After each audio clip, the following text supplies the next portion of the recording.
हमें घर बुला लो, कहती रह गई वो बेटी। और कुछ देर बाद ही आ गई उसकी मौत की खबर। आइए जानते हैं पूरा मामला जो है कानपुर का। कानपुर में हर्षिता अग्रवाल की हुई बेरहम मौत।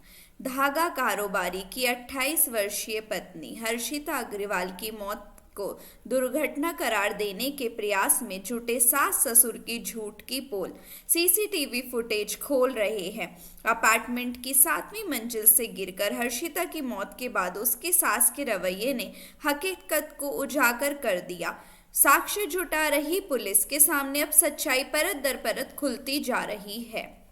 सामने आया सच। पुलिस ने सीसीटीवी फुटेज खंगाले तो सच सामने आया। हर्षिता की सास रानू अग्रवाल ने पुलिस को दिए बयान में कहा था कि बहू खिड़की की सफाई करते वक्त 7वीं मंजिल से गिर गई थी। इस हादसे में उसकी मौत हो गई, लेकिन सीसीटीवी फुटेज बताते हैं कि खिड़की से नीचे गिरी हर्षिता के हाथ में सफाई का कोई कपड़ा नहीं था। उसके हाथ में पर्स था और कार की चाबी थी। घटना के बाद जब सास नौकरानी के साथ नीचे आई तो उसने हर्षिता को अस्पताल पहुंचाने के बजाय सबसे पहले यही चाबी व पर्स उठाए और चुपचाप 7वें माले के अपने फ्लैट में रखाई। उसके 3 मिनट बाद वहां से लौटी भी तो करीब 12 मिनट तक गैलरी में इधर उधर टहलती रही। बाद में जब बेटा लौटा तो दहाड़े मारकर रोना शुरू कर दिया। सीओ ने की अपार्टमेंट की जांच। एन स्थित एल्डोट्रो अपार्टमेंट में धागा कारोबारी उत्कर्ष अग्रवाल की पत्नी हर्षिता की मौत की जांच करने सीओ मंगलवार को यहां पहुंचे और अपार्टमेंट में लगे कैमरों की सीसीटीवी फुटेज के कुछ हिस्से ही देखकर लौट गए।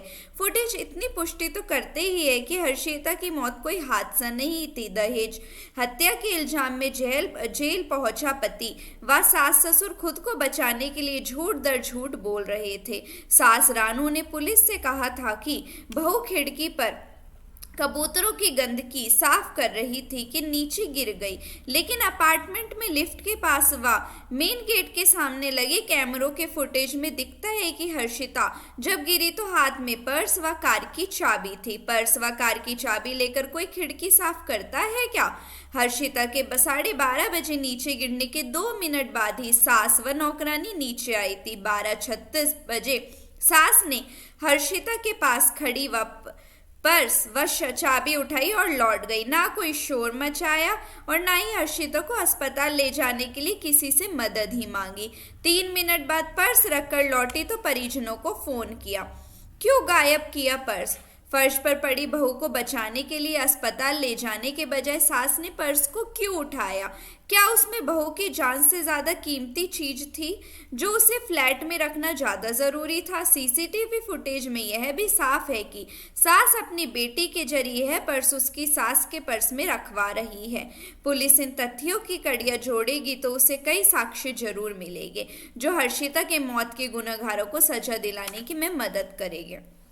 फुटेज में रानू 12:35 बजे पति सुशील को फोन करती दिखती है। इसकी पुष्टि सुशील ने भी की थी कि खबर मिलते ही फैक्ट्री के अंदर मौजूद बेटे उत्कर्ष को बुलाया और तुरंत हर्षिता के पिता पदम अग्रवाल को फोन किया, फिर फैक्ट्री से चले।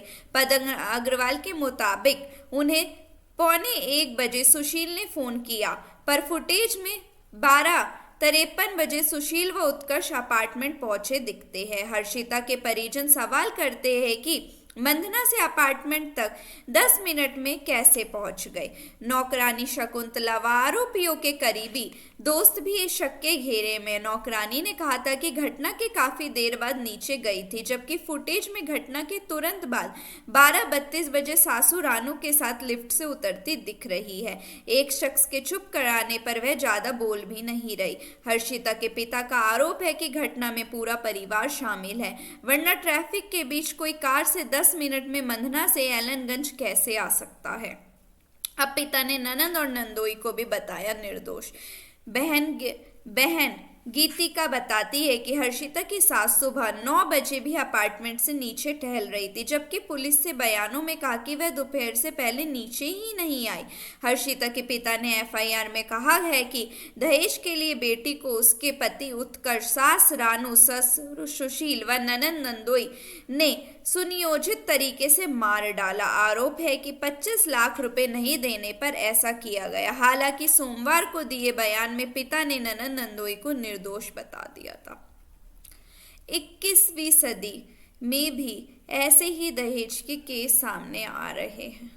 अगर आपको कैसे भी लगता है कि आपकी बेटी के साथ किसी भी तरीके का उत्पीड़न हो रहा है तो कृपा करके आप उसी टाइम एक्शन लीजिए। घटना होने का वेट मत कीजिए, क्योंकि पहली घटना दूसरी घटना को बढ़ावा देती है। अगर आप पहली घटना पे नहीं रोकेंगे तो उनको दूसरी घटना करने का वो मिलेगा।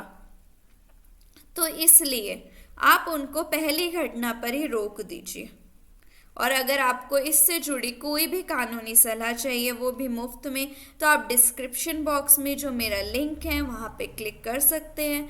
I will connect with you. वरना आप मेरी वेबसाइट lawminds.co.in पर जाकर मेरे नंबर पर कनेक्ट कर सकते हैं।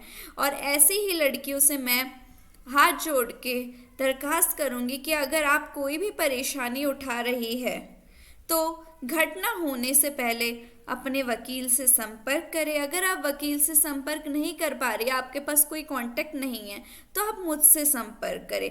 लेकिन ऐसी घटना होने से जब ही रुक सकती है जब आप इसके खिलाफ खुद एक्शन लेंगे।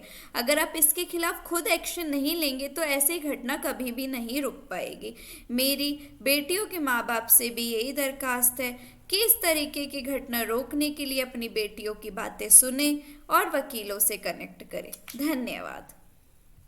अगर आपको किसी भी टॉपिक से जुड़ी कोई भी लीगल एडवाइस चाहिए, वो भी फ्री में, तो आप डिस्क्रिप्शन बॉक्स में जो लीगल एडवाइस वाला लिंक है वहाँ पर मेरी वेबसाइट विजिट करके अपनी प्रॉब्लम बता सकते हैं और फिर मैं आपसे कनेक्ट करूँगी और आपको आपका सॉल्यूशन दूंगी।